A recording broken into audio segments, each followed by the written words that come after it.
Satyababu CITU నగర ఉపాధ్యక్షుల్ని మోడీ ప్రభుత్వం 11 సంవత్సరాల కాలంలో ఆదాని అంబానీలకి ఊడిగం చేస్తుంది.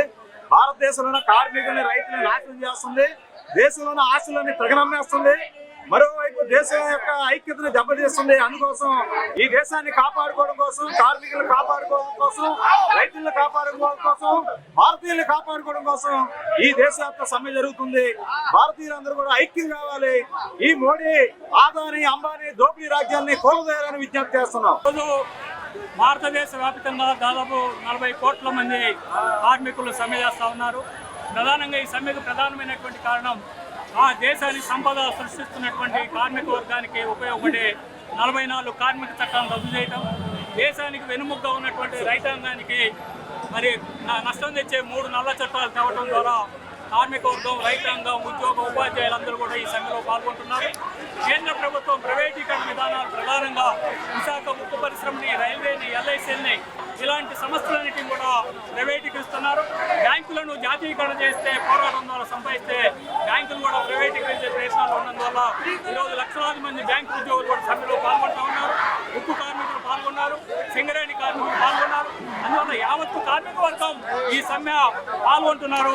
కేంద్ర ప్రభుత్వం ఎప్పటికైనా తమ తప్పును తెలుసుకొని తెచ్చినటువంటి చట్టాన్ని ఉపసంహరించడం ద్వారా కార్మిక వర్గం యొక్క ఆగ్రహాన్ని మరి తగ్గించాలని, లేని ఎడల పెద్ద ఎత్తున మరింత పోరాటం ఉధృతం చేస్తామని ఈ సందర్భంగా నరేంద్ర మోడీని, రాష్ట్ర ప్రభుత్వాన్ని హెచ్చరిక చేస్తాం. భారతదేశ వ్యాప్తంగా కార్మిక వర్గం యావత్తు కూడా ఉవ్వెత్తున ఉద్యమంలాగా స్వతంత్రానంతరం సంపాదించుకున్నటువంటి అనేక హక్కులన్నింటినీ కూడా కాలు రాసి నిర్ణయాన్ని ఉపసంహరించుకోవాలని, ఈ 4 కోట్ల విధానం వల్ల కార్మిక పూర్తి స్థాయిలో నష్టం జరుగుతుందని పూర్తిగా విశ్లేషణ చేయడం అనేది కూడా జరిగింది.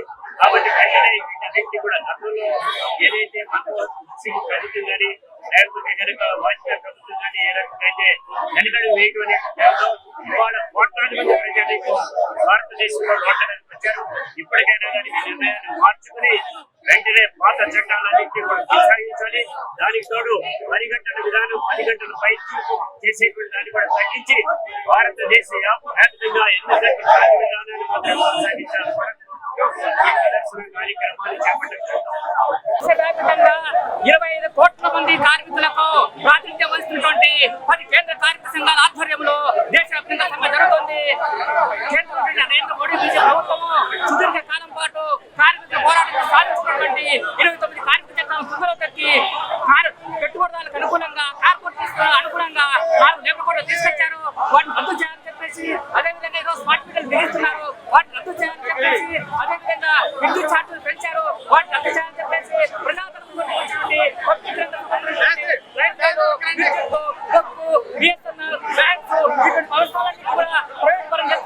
వాటిని ఆపాలని చెప్పేసి, పెంచిన పనిగంత తగ్గించాలని చెప్పేసి ఈ సభలో 25 కోట్ల మంది కార్మికులు పాల్గొంటున్నారు.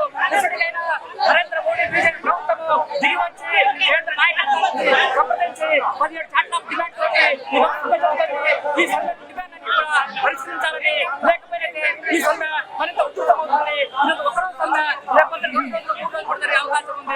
కాబట్టి మరింత బయటకు తీసుకెళ్ళాలని చెప్తూ నా పేరు యూటీయూసీ రాష్ట్ర అధ్యక్షుడు. నేను ఆశా వర్కర్గా పనిచేస్తున్నాను. ఆశా వర్కర్గా జాయిన్ అవ్వడానికి మేమందరం ఎంతో ఆనందంగా చేశాము. కానీ వచ్చి 10,000 మా ఇంటి అవసరాలు కానీ దేనికి సరిపోతుంది. ఆశా వర్కర్కి భర్త లేని వాడికి ఎక్కువగా ప్రిఫరెన్స్ ఇచ్చి జాయిన్ చేయించుకుంటున్నారు.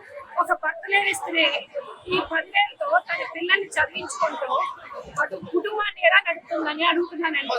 గవర్నమెంట్ నేను ఒకటే అడుగుతున్నాను, 10,000 ఎలా కుటుంబం నడుపుతారు కొంచెం ఆలోచించాలని నేను కోరుకుంటున్నానండి.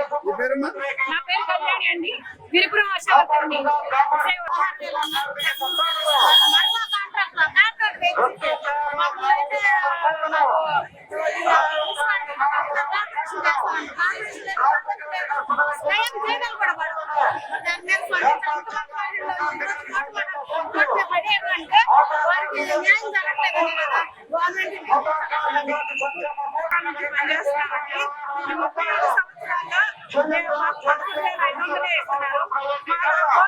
సుప్రీం కోర్టు 26,000 రూపాయలు 26,000 ఇవ్వాలి.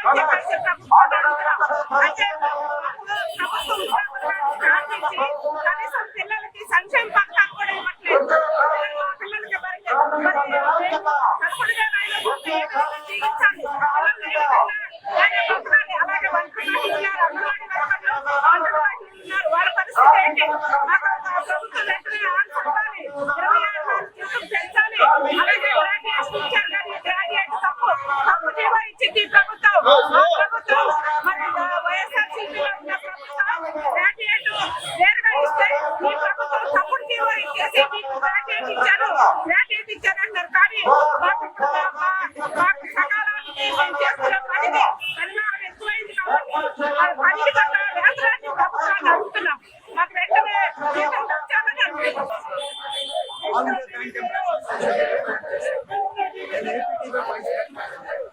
ఈ రోజు ప్రభుత్వం కేంద్ర ప్రభుత్వం 29 కార్మికులను గుర్తించి 4 లేబర్ కంప్లీట్ గా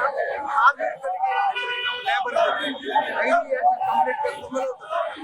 కంప్లీట్ గా ఈ లేబర్ పర్సన్ ఈ కార్పొరేట్స్ కి అలాంటి లేబర్ కోడ్ రద్దు చేయాలని చెప్పి, అలాగే బ్యాంకుల్ని ప్రైవేటైజ్ చేయొద్దు, ఎల్ఐసిని ప్రైవేటైజ్ చేయొద్దు, బ్యాంకులను ఏదైతే ప్రైవేటైజ్ డిపార్ట్మెంట్ చేయదన్నారో అలాగే ఎల్ఐసి ఇన్సూరెన్స్ కంపెనీల 4 నేషనల్ కంపెనీలు కూడా అది సూచన చేస్తాం.